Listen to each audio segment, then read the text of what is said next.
Paulo aos Coríntios, no capítulo 11. 1 Coríntios, capítulo 11. Mas antes da gente ler, enquanto você está abrindo, deixa eu lhe contar uma coisa interessante. Já ouviu aquela expressão que diz que pequenos gestos dizem muita coisa? Pequenos gestos, às vezes gestos até mesmo inconscientes, involuntários, ou coisas pequenas dizem muita coisa. O próprio Jesus já falou que aquele que é fiel no pouco, ou seja, em coisas mais simples, também se mostra fiel no muito. E quem é infiel no pouco, também se mostra infiel nas coisas maiores. Na nossa vida, esse é um princípio que vale todos os dias. Pequenos gestos, muitas vezes refletem grandes coisas, muitas coisas muito interessantes. Há alguns anos, estava aqui, no final de um culto, e uma das nossas crianças mais novinhas, já está um pouquinho maior, chegou, são duas crianças, e me trouxeram, sabe, a gente tem aqui fora uma plantinha das florezinhas vermelhas, né? Caixinhos, eu nem sei como é que chama aquela planta, dona Ana, sabe, a Terezinha? Como que chama? Ixólia. Isso. Então cada uma me trouxe uma florzinha, e vieram me entregar ali na porta. Estava cumprimentando todo mundo no final do culto da manhã, um dia de muito sol, e passou outro, aquelas crianças vieram, me cutucaram, e cada uma me deu uma florzinha. Vocês não acham como eu fiquei feliz com aquilo? Guardei as florezinhas, elas já se desmancharam, mas faz alguns anos, né? Mas eu achei aquele gesto tão simples, mas tão cheio de carinho, que eu fiquei orgulhoso. Eu me senti valorizado. Às vezes a gente acha que tem que valorizar as crianças, é mesmo, né? Mas na verdade as crianças me valorizaram. Elas elevaram a minha autoestima, eu me senti bem à beça. Numa outra ocasião, foi antes disso, no final de um culto, uma das professoras das crianças levou para mim um desenho que 2 ou 3 das nossas crianças tinham feito numa cartolina verde, que era um retrato perfeito do pastor Alex e do pastor Ivo. Eu fiquei tão feliz com aquilo que eu coloquei uma moldura, e ela está lá do lado do gabinete pastoral. Agora o pastor não está mais aqui, mas eu coloquei no hall de entrada do gabinete pastoral. São pequenos gestos que falam muito para a vida da gente, que refletem a largueza do amor. E o contrário também é verdade. Pequenas ações erradas que às vezes nós cometemos, muitas vezes revelam o verdadeiro estado do nosso coração. Os psicólogos às vezes até chamam determinadas ações de ato falho, ou seja, são coisas involuntárias ou pequenas, quase não observáveis, mas que quando se percebe, aquilo fala muito a respeito do que está dentro das pessoas. Jesus falou isso nos textos no texto que eu citei para vocês ainda há pouco, né? É claro, uma pessoa que recebe 50 centavos a mais no troco e não devolve, não é difícil ser um sonegador de imposto de renda. Porque muitas vezes isso reflete a índole dos nossos corações. Esse texto que eu me propus a compartilhar com vocês, estava até comentando com Cláudia, que era meu desejo falar sobre um outro texto, mas eu tenho a impressão que o Senhor queria que a gente compartilhasse sobre esse texto tão conhecido no dia de Santa Ceia. Aliás, eu já tentei fazer a pregação do texto que eu estava pensando já por 2 semanas e o Espírito Santo ainda não deixou, né? Ele está me cutucando para outras coisas. E o texto é muito conhecido. É o texto clássico em que o apóstolo Paulo instrui a igreja de Corinto sobre a ceia do Senhor, como falei em 1 Coríntios capítulo 11, a partir do versículo 17. E você vai perceber que o que ele fala aqui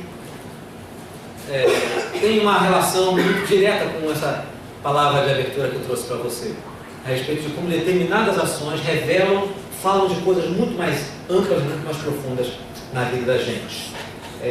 Esse é um texto em que Paulo está instruindo, corrigindo alguns desequilíbrios da igreja de Corinto a respeito da mesa. O que ele fala é que determinados comportamentos dos crentes daquela igreja, eles refletem algumas verdades muito profundas, muito profundas.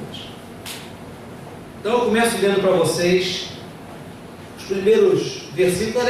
Nós podemos fazer essa leitura alternada do versículo 17 até o versículo 22, que é, na verdade, a primeira porção dessa passagem. Então vamos alternar a leitura. O apóstolo Paulo vem falando sobre diversas coisas, diversas situações na igreja de Corinto, e chegando no versículo 17 aqui, ele diz: nisto, porém, que vos prescrevo, não vos louvo, porque vos ajuntais não para melhor, e sim para pior. Porque antes de tudo, estou informada a ver divisões entre vós, quando vos reunis na igreja, e eu em parte creio. Porque até mesmo importa que haja partidos entre vós, para que também os aprovados se tornem conhecidos em vosso meio. Quando hoje vos reunis no mesmo lugar, não é a ceia do Senhor que comeis. Porque ao comerdes, cada um toma antecipadamente a sua própria ceia, e há quem tenha fome, ao passo que há também quem se embriague. Não venhas porventura a casa onde comer e beber, ou menosprezais a igreja de Deus e envergonhais destinadamente. E vos direi, louvar-vos-ei, nisto certamente não vos louvo. O que Paulo está dizendo, a partir desse início do texto, é que havia determinadas formas de comportamento, maneiras de viver na igreja de Corinto, que se revelavam na ceia, que se revelavam na hora de celebrar a ceia do Senhor, mas que na verdade refletiam coisas muito mais constantes, muito mais contínuas, e que estavam, portanto, arraigadas na mente das pessoas, do que simplesmente aquilo que acontecia no momento da ceia. Na antiguidade, a ceia do Senhor não era celebrada como nós celebramos no nosso contexto atual. Ela era, nesses primeiros tempos da igreja, ela era celebrada numa refeição mesmo. Era uma refeição em que as pessoas se reuniam e faziam cada um trazia alguma coisa e compartilhavam, e ali durante a refeição elas partiam o pão e tomavam o vinho, celebrando a morte do Senhor, repetindo o gesto que o Senhor tinha feito e que tinha legado para a sua igreja. Quando Paulo fala sobre essas coisas, ele fala algumas coisas, ele fala alguns princípios muito importantes, ele vai ensinando a igreja a respeito do que a ceia significa, ou melhor dizendo, as verdades mais amplas do que a simples celebração da ceia. Por que eu digo isso? Porque quando nós partimos o pão e distribuímos entre nós e comemos o pão e bebemos o cálice, esses elementos continuam sendo o que são. Nós temos uma compreensão de que o pão continua sendo pão, o suco de uva continua sendo suco de uva, mas eles significam algo muito mais profundo. Eles significam algo e celebram uma outra coisa. Eles significam, eles representam o corpo de Cristo partido por nós e o sangue do Senhor derramado em nosso favor. E quando nós tomamos parte dessa celebração, nós absolutamente não estamos simplesmente celebrando um ritual religioso. Nós não estamos ingerindo itens mágicos que têm um poder espiritual miraculoso. Esse poder não está nos elementos. O pão e o suco de uva não se transformam em elixir para tratar de todos os males, sejam eles físicos ou espirituais. Não. Mas nós celebramos um significado que está por trás destes elementos? É claro que eles representam o corpo e o sangue de Jesus. Mas o que isso significa? O que significa tomarmos parte, o que significa comermos o corpo do Senhor e bebermos do seu sangue? O que significa isso espiritualmente? Se não é uma coisa mística, no sentido de que você está doente, então você participa da ceia que vai ter uma bênção de cura aí. Se você está triste, toma a ceia que você vai sair feliz. Não tem esse sentido místico, como se o simples comer e beber dos elementos seja automaticamente uma solução para as questões que nós vivemos. Participar disso tem um significado muito mais intenso, muito mais profundo e, deixa eu lhes dizer uma coisa, muito mais prático do que místico. Embora haja um elemento misterioso, um elemento de bênção na nossa vida, mas porque nós obedecemos o Senhor e tomamos a ceia do Senhor, entendendo alguns princípios. Claro que há muita coisa a se falar sobre ceia, mas eu quero tomar o caminho que Paulo fez aqui. O caminho que Paulo faz aqui é um caminho muito interessante. Nessa passagem, nesse pedaço, primeira parte do texto que nós lemos, Paulo está falando de um hábito que os coríntios passaram a adotar, que ele critica muito. O que ele diz que acontece com os coríntios? Ele chega a dizer: o que vocês estão comendo não é a ceia do Senhor. Não é a ceia do Senhor. Porque, aí, o versículo 21 diz assim: ao comerdes, cada um toma antecipadamente a sua própria ceia, e há quem tenha fome, ao passo que há também quem se embriague. Ele diz em seguida: vocês menosprezam a igreja de Deus, envergonham os que não têm nada. Porque na cultura da antiguidade, quando a igreja de Cristo, as comunidades foram sendo formadas, elas foram se organizando, aconteceu um movimento muito diferente. Por quê?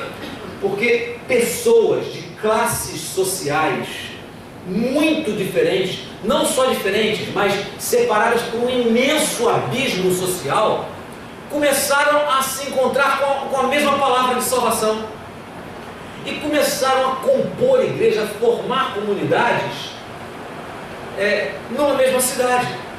Então a igreja, quando você vê que Paulo escreve a igreja de Cristo que está em Corinto. Corinto era uma cidade múltipla, era uma cidade muito Rio de Janeiro, todas as classes sociais misturadas. E na antiguidade, a escravidão era uma instituição aceita, não era questionada, ela não era... para nós hoje é um absurdo. Para nós hoje é um absurdo. Mas na cultura antiga, a escravidão era algo comum. Os povos conquistados, dentre os povos conquistados, se levavam entre os despojos, não só as coisas, mas as pessoas, que passavam a ser escravos dos vitoriosos.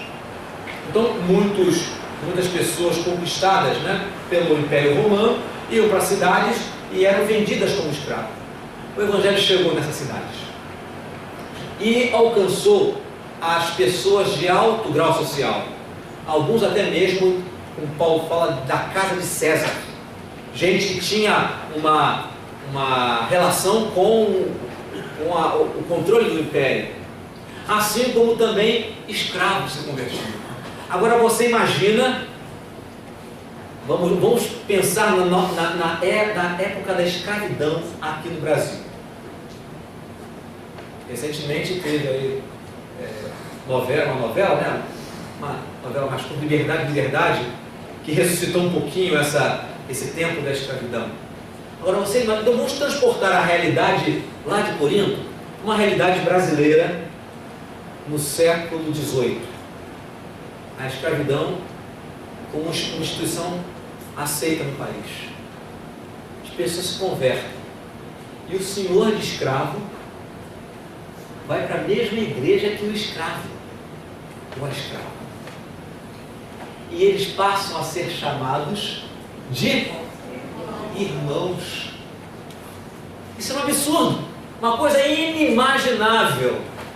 E aí, é claro, o escravo, o cristão que era escravo, e você vai ver isso nas cartas de Paulo, se você vê muitas vezes, orientações como que um cristão que é escravo, que a nossa tradução suavizou e chamou de servos. Servo aqui não é funcionário, é escravo mesmo.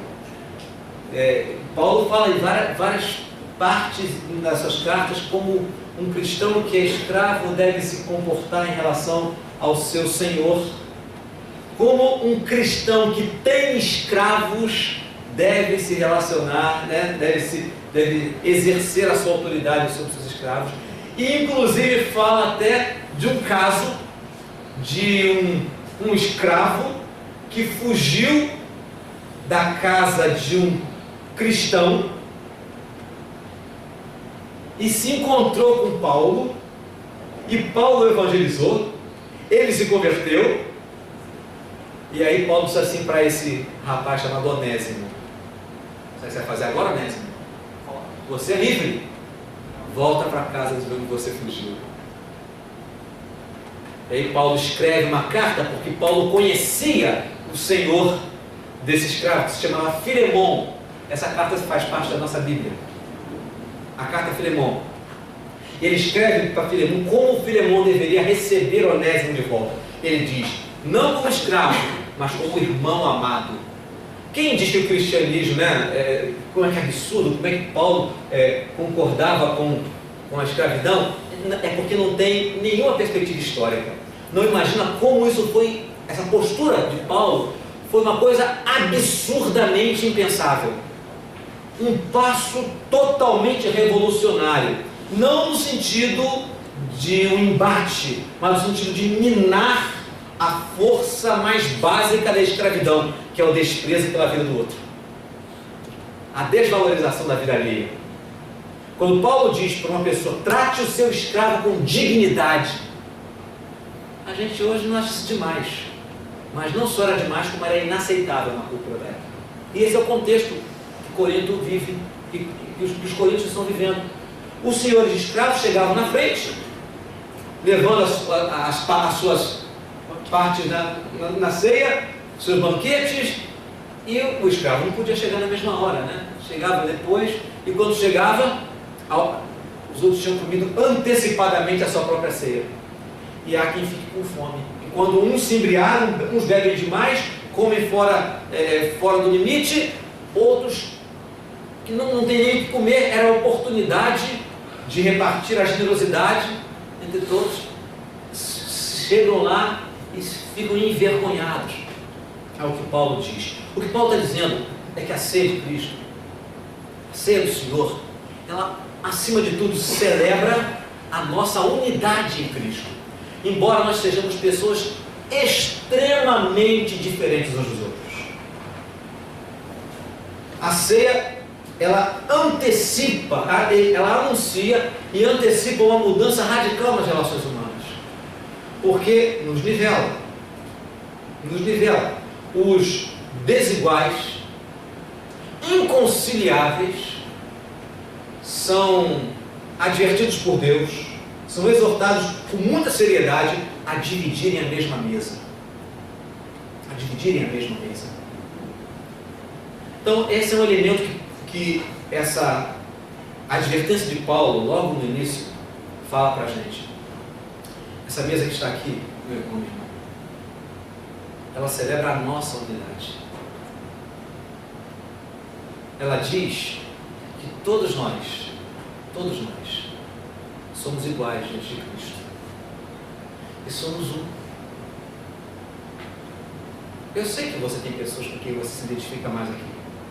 É claro, eu sei. Mas esta mesa fala que, embora nós sejamos extremamente diferentes, nós devemos celebrar o fato de que Cristo nos fez um só corpo. Então, logo em seguida, a partir do versículo 23, Paulo faz aquela narrativa que a gente sempre repete, sempre não, né? Muitas vezes a gente repete essas palavras do apóstolo Paulo quando nós celebramos a ceia, e já as falamos aqui. Porque eu recebi do Senhor o que também vos entreguei. Que o Senhor Jesus, na noite em que foi traído, tomou o pão, tendo dado graças, o partiu e disse: isso é o meu corpo que é dado por vós. Fazei isto em memória de mim. Por semelhante modo, depois de haver ceado, tomou também o cálice, dizendo: este cálice é a nova aliança do meu sangue.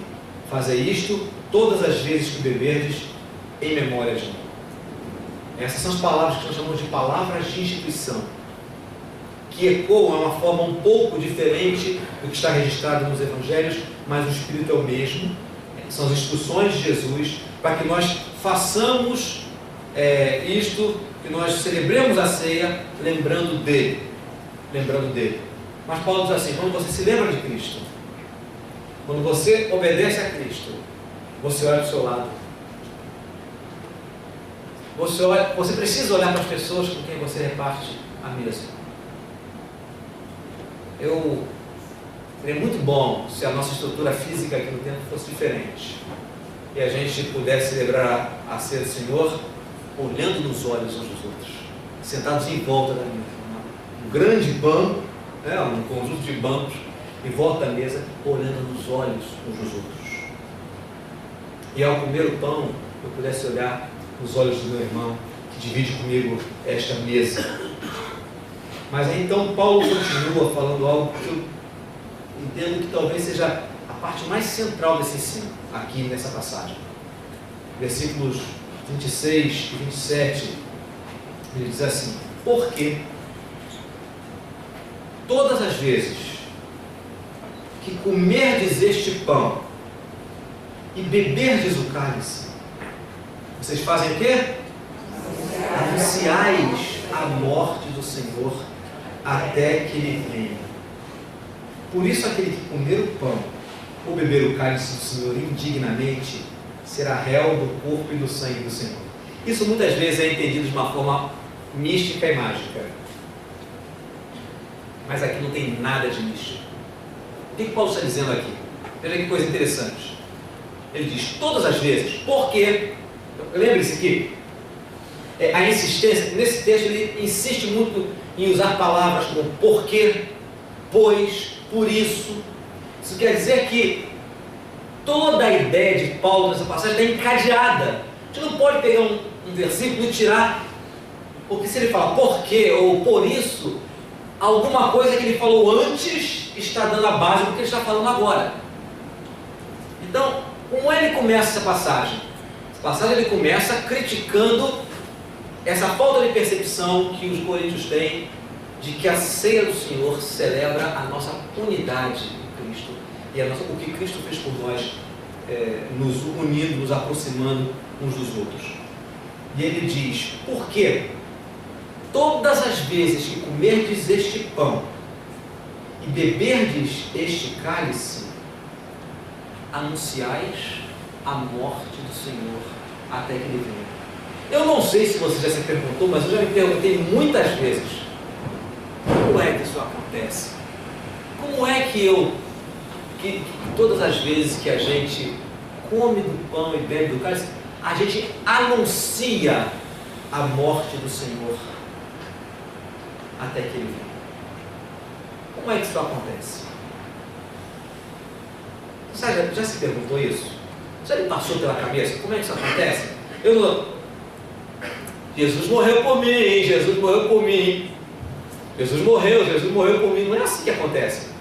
Mas como é que a gente proclama? Como é que a gente anuncia a morte do Senhor todas as vezes que a gente celebra a ceia? Lembre-se que antes Paulo falou: não tem cabimento vocês estarem vivendo como se a ceia fosse algo particular, como se fosse um banquete para os privilegiados, em que uns desprezam os outros, não esperam uns pelos outros. Os que têm mais condições desprezam os que têm menos. Não tem cabimento. Por quê? Porque todas as vezes que nós comemos do pão e bebemos do cálice, nós anunciamos a morte do Senhor. O que Paulo está dizendo é o seguinte: o que aproximou os diferentes e inconciliáveis foi a morte do Senhor. Então, quando nós celebramos a ceia anuncia que a morte de Cristo é o evento central na história, que fala da reconciliação que Deus fez. Isso é um conceito que Paulo traz em Romanos com muita clareza, que ele traz em Gálatas com muita clareza. Ele diz: a morte de Cristo, e Efésios também ele fala, a morte de Cristo reconcilia as pessoas com Deus e umas com as outras.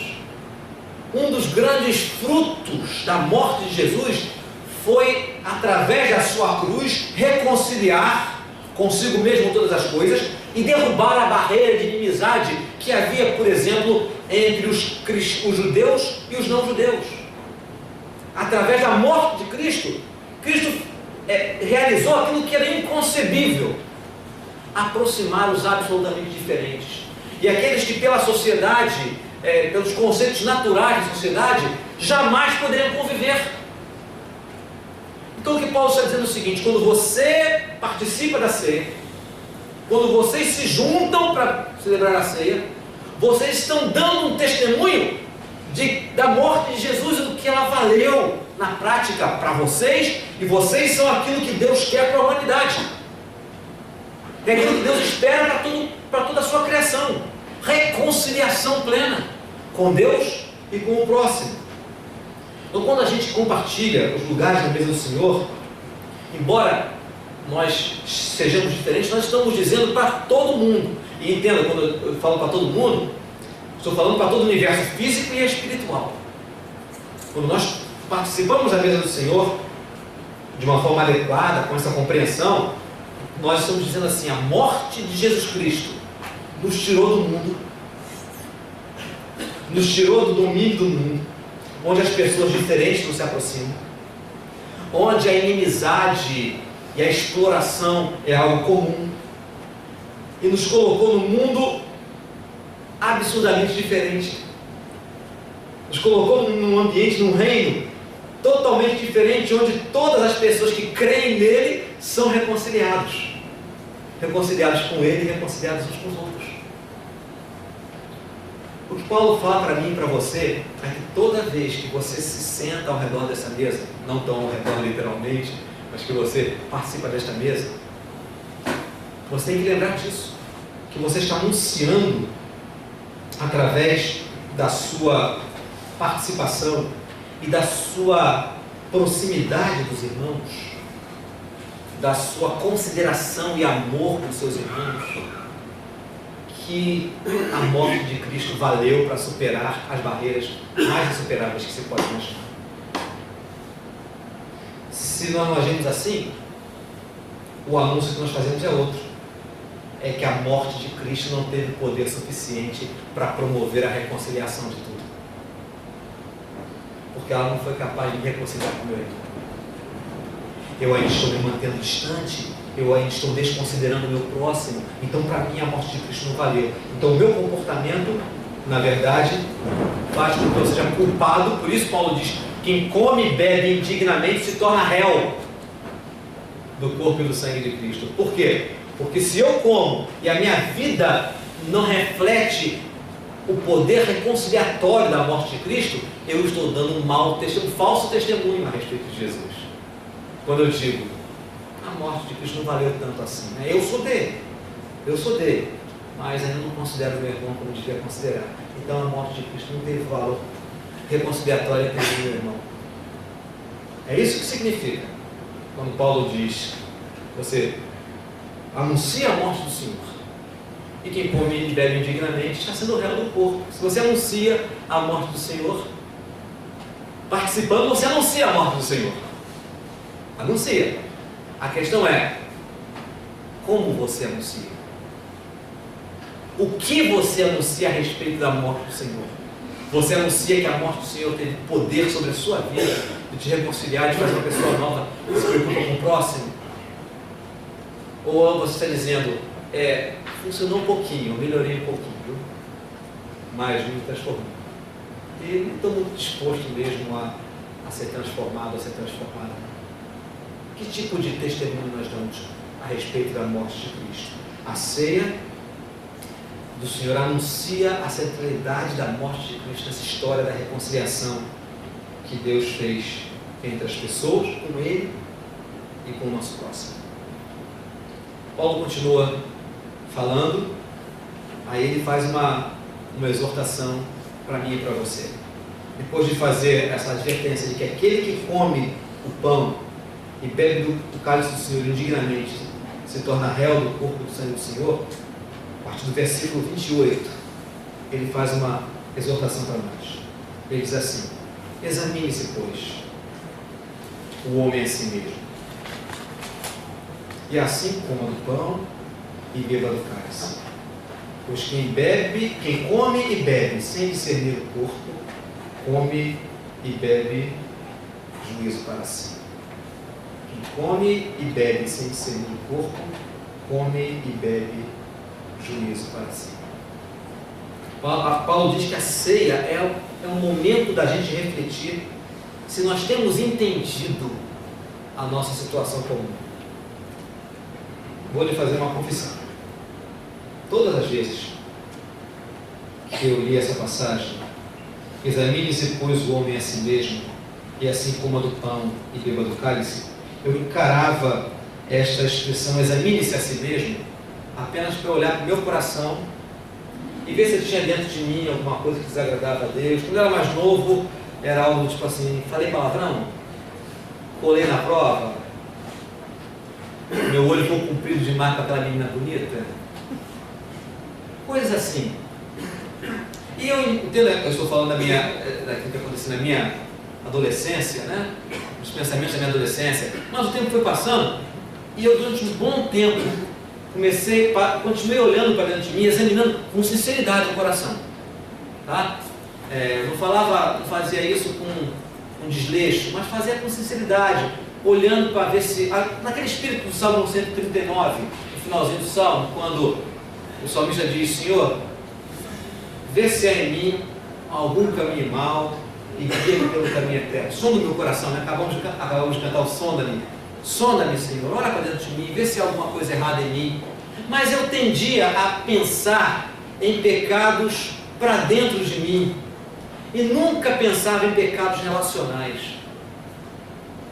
em coisas em relação à maneira como eu convivia com o meu próximo, com o meu irmão, com a minha irmã. Mas é exatamente isso que Paulo está falando aqui. É claro que há valor em olharmos para nós e ver se a gente, para dentro da gente, e ver se a gente tem um comportamento errado em outros campos da vida. Em outras passagens bíblicas isso fica muito claro para nós. Mas na verdade, no fundo, o que Paulo está falando aqui lembre-se que está dentro de um contexto. Ele diz: examine-se. Como é que é? Examine-se. Repete com firmeza. Examine-se, pois. Isso quer dizer, à luz do que eu falei agora há pouco, apóstolo Paulo, examine-se a si mesmo. Examine-se, pois, portanto, a si mesmo. E o que Paulo tinha acabado de falar? Que a gente não pode participar da ceia do Senhor desprezando o próximo. Porque senão nós vamos estar proclamando que a morte de Cristo não teve valor efetivo. Ele diz assim: irmãos, irmãs. Ele fala mais para os irmãos, é o homem, mas vale para todo mundo, né? Olha para dentro de você,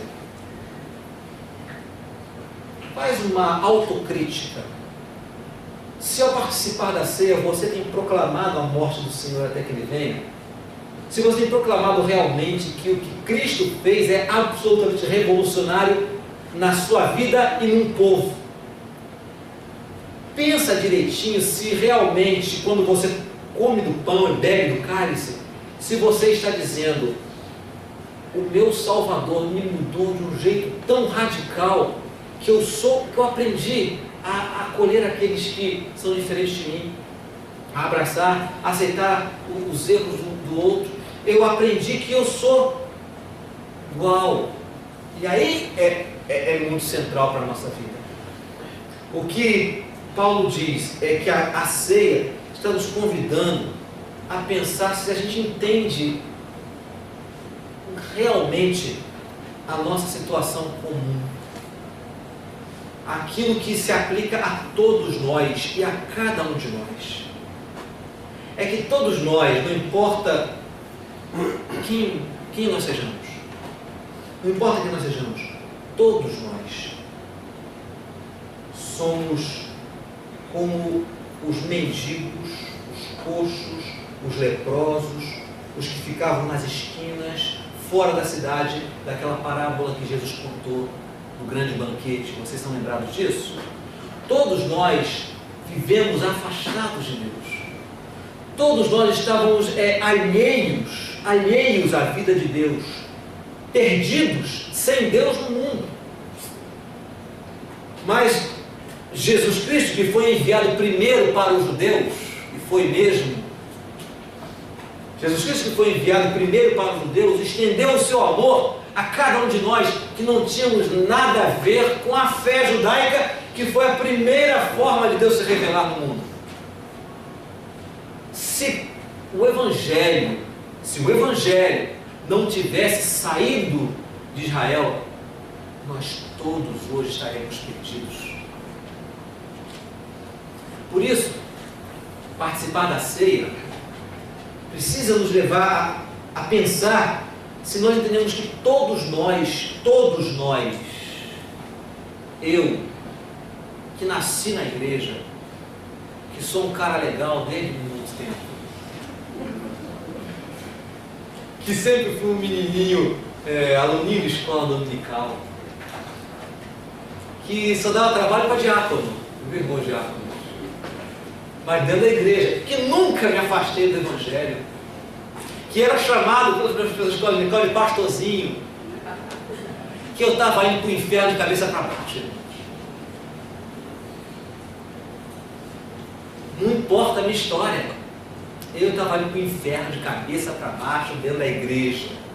Se eu morresse sem Cristo, se eu não reconhecesse o meu pecado e não compreendesse a graça que Deus tem e nos deu em Jesus Cristo, se eu não abrisse meu coração, eu podia passar 800 anos na igreja. Quando eu morresse, eu ia de cabeça para baixo, cair no garfo do capeta, usando a expressão bem popular. E assim, você também, com todas as suas gerações de presbiterianismo no passado,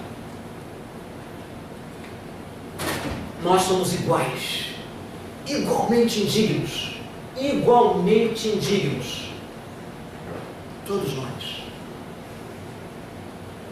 E Deus nos recebeu amorosamente, estendeu a sua graça para nós, fez com que o Evangelho nos alcançasse, estendeu a sua graça para mim e para você, e nos acolheu quando nós éramos inimigos dele. Ele nos reconciliou com ele através da morte do seu filho.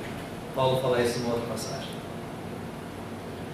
E aí então, Jesus fala, os apóstolos falam, Paulo fala, não é compreensível que nós não reproduzimos com as outras pessoas o acolhimento que Deus teve conosco.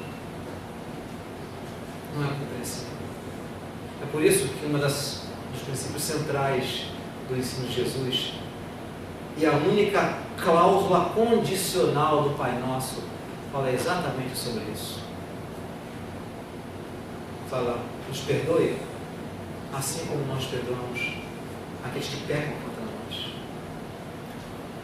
Porque é incompreensível, é inaceitável que uma pessoa que compreenda a sua própria indignidade, o tamanho do amor que Deus tem, nos acolhendo, nos recebendo, seja intolerante com o próximo, seja preconceituoso, trate o outro com desprezo e não se disponha a se examinar e diga assim: eu não gosto de fulano de tal, de fulana, ou eu não gosto desse tipo de pessoa. Porque é importante a gente, ao examinar, a gente tem que encarar essas realidades. Eu não gosto desse tipo de pessoa. E eu sei que Deus também não concorda com determinados comportamentos. Mas Deus aceita as pessoas. e muda as pessoas, como tem mudado. Deus, eu não gosto, mas eu sei que isso não é o meu caminho, não é o caminho do teu filho.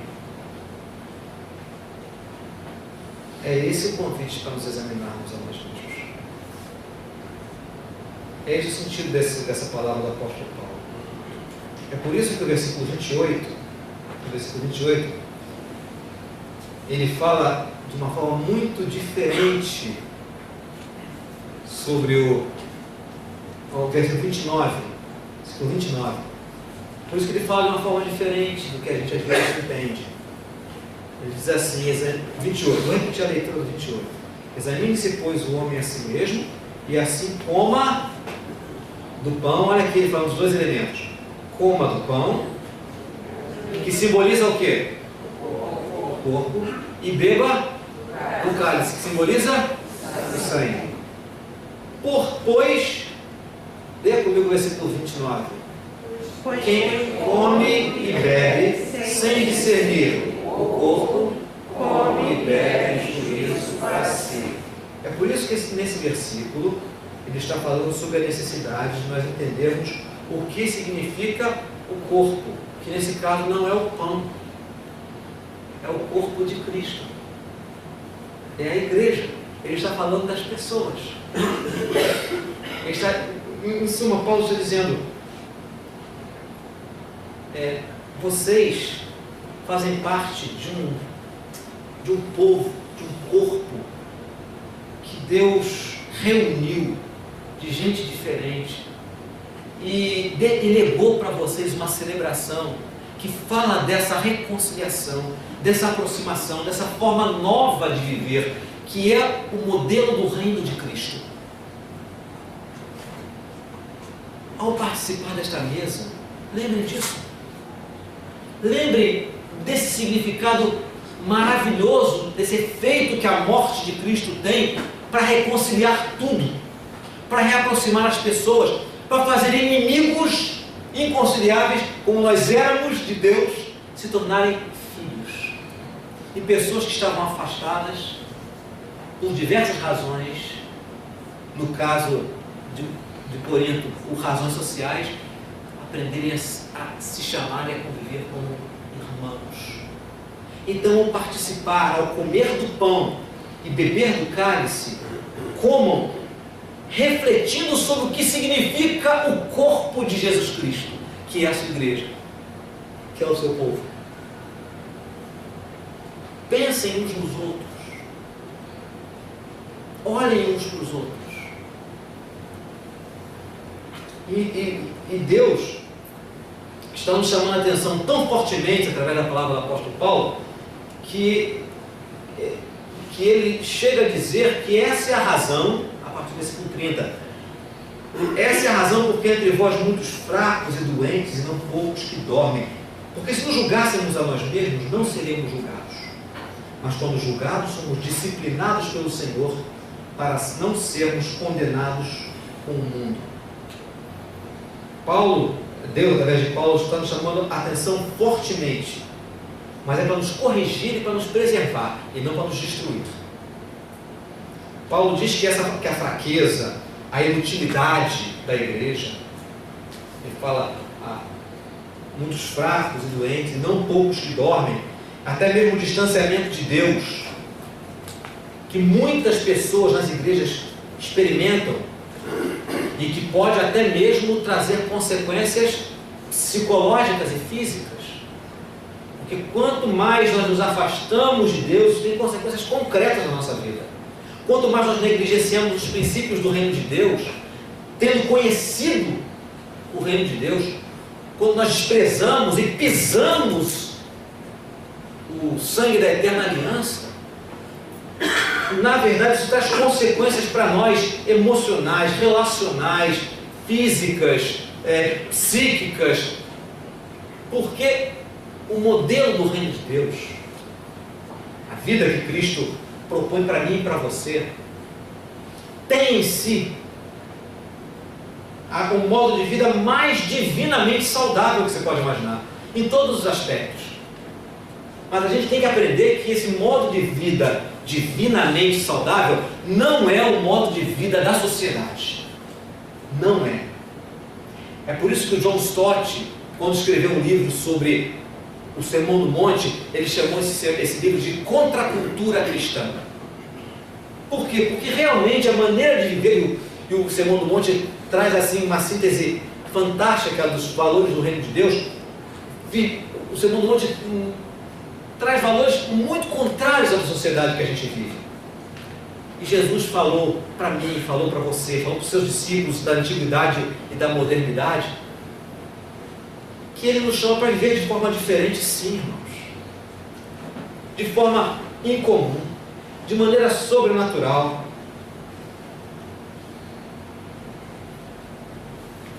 Pode ser que muitas coisas que nos aconteçam na nossa vida concreta, os desacertos dos nossos relacionamentos, até mesmo nossos problemas de saúde, os conflitos que nós temos com relação a dinheiro, as questões que as dificuldades que a gente tem de administrar o nosso tempo, as aflições e o imenso estresse que muitas vezes se abate sobre nós, muitas vezes, não são frutos apenas das forças externas que se impõem sobre nós, mas algumas vezes podem ser, mas muitas vezes são fruto da maneira como nós reagimos a essas forças,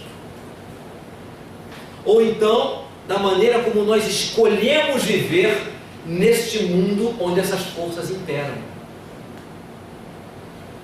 Nós nos deixamos nos render para muitas vezes aos valores desse mundo. Vou dar um exemplo para você, que talvez uma pessoa que esteja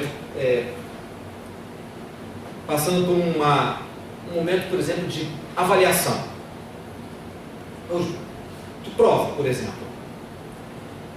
Irmãos jovens, né, adolescentes, não pensem que como cristão, como eu falei para você aqui, um cara legal, gente boa, que eu nunca fiquei absolutamente tentado para colar na prova, especialmente na de matemática, onde eu sou péssimo. Minhas notas piores na vida foram na matemática. Não pensem que eu nunca fiquei tentado, e ainda mais quando não só quando eu não consegui entender, quando não tinha tempo de estudar, quando eu não consegui entender a matéria. Mas aí então, tomando esse exemplo muito singelo, muito simples, mas que eu sei que faz parte, muito parte da vida dos estudantes. Aquela hora em que você faz uma escolha por tirar uma nota ruim, mas mesmo tendo a imensa facilidade de colar, sabe aquele professor bobo? Que se você que é esperto pra caramba, sabe todos os jeitos de cola, né? Hoje em dia, tecnologicamente, então na minha época nem tinha essa tecnologia toda. Mas você sabe, tem professores muito bobos mesmo, assim, que é mole a gente passar para trás. Mas você mesmo sabendo isso, diz assim, isso não tem a ver com os valores do meu Senhor. A minha vida é diferente. É tão fácil pegar a cola e burlar, mas não vou fazer isso. Não com medo de ser pego, mas porque não é o que o Senhor quer. A gente muitas vezes escolhe o contrário, a gente escolhe se render. A gente escolhe se render aos valores da sociedade. Eu falei um exemplo aqui dos jovens, mas todos nós sabemos que esse conceito se aplica a todas as áreas da vida. A maneira como eu reajo às pessoas, por exemplo. A pessoa que me decepciona, eu reajo com frieza. Risco o nome do meu caderninho. Eu não brigo, eu não grito, mas também aquela pessoa morreu, cara. Sabe o que a Bíblia diz? Que você virou um assassino. Que eu viro um assassino se fizer assim. A coisa é estreita. É complicado.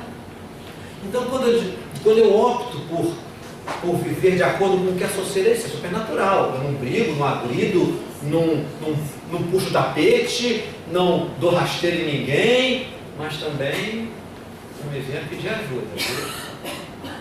Não, são coisas que são muito comuns na sociedade. E se você tiver esse procedimento na sociedade, você vai ser visto como uma pessoa absolutamente respeitável. Porque você não quer o mal de ninguém. Tem até uma música, se não me engano, do Lulu Santos, né? Que diz assim: não desejamos mal a quase ninguém. Não desejamos mal a quase ninguém. É isso mesmo. Isso é um conceito muito socialmente aceito. Mas o Evangelho não é assim. Então, muitas vezes nós sofremos emocionalmente, relacionalmente, fisicamente, porque não andamos conforme Cristo quer, que é o melhor para a nossa saúde como pessoa. É isso que Paulo está dizendo. É porque vocês não construíram esse princípio de valorizar o próximo, de amar o outro, é que vocês estão fracos, doentes, e não poucos estão dormindo. Mas ele diz assim: olha, essas coisas estão acontecendo para que vocês abram o olho. Ele diz assim: se nós nos julgássemos, nós não seríamos julgados. O que ele está dizendo? Se nós examinássemos a nós mesmos, é isso que ele está falando. Se nós levássemos a sério olhar para a gente, quando a gente se acerca da mesa, se a gente levasse esses valores a sério, nós não seríamos julgados. Mas quando nós não consideramos isso e ainda assim, comemos o pão e bebemos o cálice, o Senhor nos julga. A mão de Deus pesa sobre a nossa vida. A mão de Deus pesa sobre a nossa vida. Aí eu não chego ao absurdo que algumas igrejas, né? A nossa igreja não prega isso. Algumas igrejas chegam a dizer que a pessoa que perde a salvação. Não perde não, ao contrário. Paulo está dizendo assim: a mão do Senhor pesa para nós não sermos julgados com o mundo. Mas o Senhor pesa a mão deles para nos corrigir. Espera a mão do Senhor pesar sobre a sua vida. E talvez ela possa estar pesando sobre a sua vida porque você não tem olhado com seriedade esse princípio tão central da ceia do Senhor. A ceia, a mesa do Senhor, fala de reconciliação, fala de arrependimento. Quando Paulo diz: olha, examine-se, olha para dentro de você. Que tipo de reação isso deve ter nesse momento? Na prática, enquanto você está orando aqui, talvez você esteja em conflito com pessoas que nem estão aqui. Talvez você esteja rompido com gente que você não tem nem possibilidade de ter contato. Então o que você faria? Você não resolvi meu assunto. Eu ainda no meu coração não tenho sentido vontade de cruzar com fulano de tal. Eu entendo que preciso mudar. Então não vou participar da ceia. Interessante. Não é isso que Paulo fala. Ele diz: se você se examinar com seriedade, com verdade, num campo que ninguém mais tem acesso, só você, por coisas que só você conhece, que estão dentro da tua consciência, dentro do teu coração, que tem se refletido em alguns comportamentos seus, mas que lá no fundo só você conhece os seus motivos, as suas razões. Se você se examinar com sinceridade diante da palavra do Senhor, diante do significado da ceia do Senhor, se você se quebrantar diante de Deus, se você se arrepender, se você buscar o Senhor de verdade, com sinceridade no coração, examine-se a si mesmo e coma do pão e beba do cálice. É isso que Paulo diz. Paulo diz que a nossa participação na mesa depende do nosso exame verdadeiro de consciência a respeito da maneira como nós temos convivido com as pessoas. Isso não é fácil, não é, irmãos? É um desafio imenso. É uma coisa assim, muito intensa para as nossas vidas. É algo que mexe demais com a nossa maneira de viver. Porque, infelizmente, nós temos nos deixado modelar pelos valores deste mundo. Vamos pensar sobre isso. Eu queria pedir a nossa equipe de louvor que viesse aqui à frente, para nos conduzir nesse louvor. Rendido estou, que nos dá essa oportunidade de já começarmos a refletir no nosso momento de oração silenciosa e lembrar o que Cristo fez por mim, como Cristo me aceitou e como é importante eu aprender a acolher o outro, a perdoar o outro, a andar com o outro, não desprezar o outro na mesa do Senhor. Sabe por quê, irmãos? Uma coisa interessante, Jean Paul Sartre, pai do existencialismo, usou uma expressão interessante. Ele disse assim: o inferno são os outros. Eu sempre sou o céu, né? Eu sempre sou o paraíso, sou o anjo de Deus. O inferno é o outro. É uma coisa interessante. Mas sabe uma coisa? Outras pessoas podem pensar isso a seu respeito. Que o inferno é você. Todos nós temos os nossos tropeços, os nossos erros. A nossa responsabilidade não é fazer com que os outros nos amem, mas é amar os outros incondicionalmente, como Cristo nos amou. Então vamos cantar esse louvor. Rendido estou, nos colocar aos pés da cruz mesmo. Nos entregar ao Senhor e pedir que Ele nos limpe, que Ele nos purifique, que Ele mude a nossa vida. Então vamos, mesmo sentados como nós estamos, vamos cantar esse louvor.